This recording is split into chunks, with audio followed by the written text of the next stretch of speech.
My name is Hanif Parker. My name is Lawrence Bell. My name is Ibrahim Suleimani. My name is Antoine Henshaw. And I'm with the New Jersey Transformative Justice Initiative. And I am a member of the Transformative Justice Initiative. I'm the director of Transformative Justice Initiative. And I am the executive director of Transformative Justice Initiative. Transformative Justice Initiative is an advocacy group not for, but with those incarcerated. It was started as a group of consulting formerly impacted people to be able to share our lived and shared experiences with legislators, the community, and universities about the things that happen while in incarcerated spaces. We operate from a space of lived experiences to set right neglected matters centering around those who are incarcerated. We're all carceral scholars at one time. Now we're out here, and we worked in 2020 with 2 classes with Swarthmore College as course assistants. In Yoruba culture, and I will give you a background on what divination is, but in Yoruba, the course is called AfricanAmerican Religions.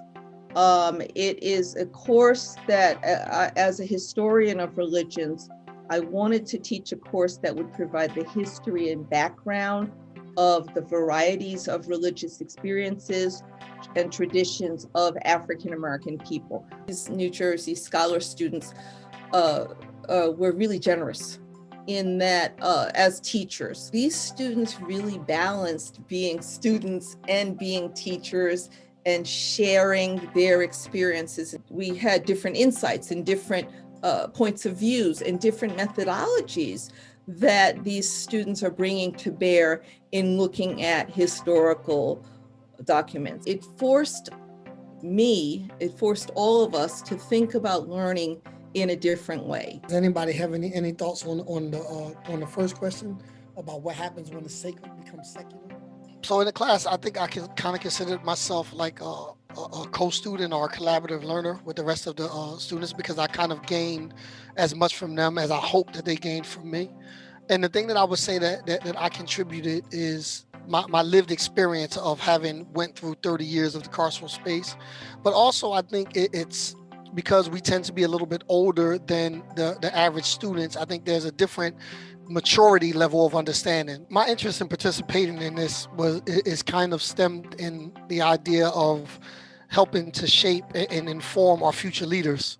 You know, understanding that some of the young adults that we encounter now are going to be the people that make the decisions in our future. We need to really make sure they understand the truth and the reality of what's going on, as opposed to just continuing the stereotype that exists or as it exists. It was about bringing to light the organic intellectuals that were created in the carceral spaces and being able to share those talents with the world, and with especially the universities and colleges, wherever we find them. Too long, traditional academia has tried to write about problems, about people out there.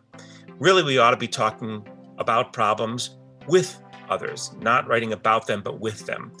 And that's what we've been able to do here, to co-create knowledge. These scholars we've been working with, they help us to do a better job of privately engaged scholarship and publicly engaged scholarship. Their life experience and the way they filter text through life experience, and also the life experience, is helping us to understand the problems that need to be addressed. One of the wonderful things I think that I got from engaged learning and these community-based classrooms is that everyone becomes a teacher and a learner. And that to me is a different kind of pedagogy. So I couldn't have anticipated that when I started.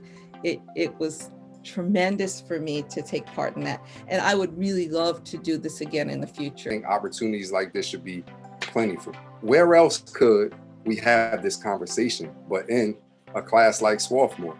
So when opportunities like this are given to people who were formerly incarcerated, the narrative gets to shift again, right? The narrative gets to shift about what conversations are had between people who are formerly incarcerated and people who have sought a traditional academic way. What we really want to do is open the eyes of lots of other colleges and universities as to what a great resource this is. Swarthmore College and the Lang Center for Civic and Social Responsibility are very happy to put others in touch with and to extend our collaboration with the Transformative Justice Initiative to work with other institutions as well, and to share the kind of getting up to speed knowledge that we've achieved already with others so they can do their own collaborations with the scholars.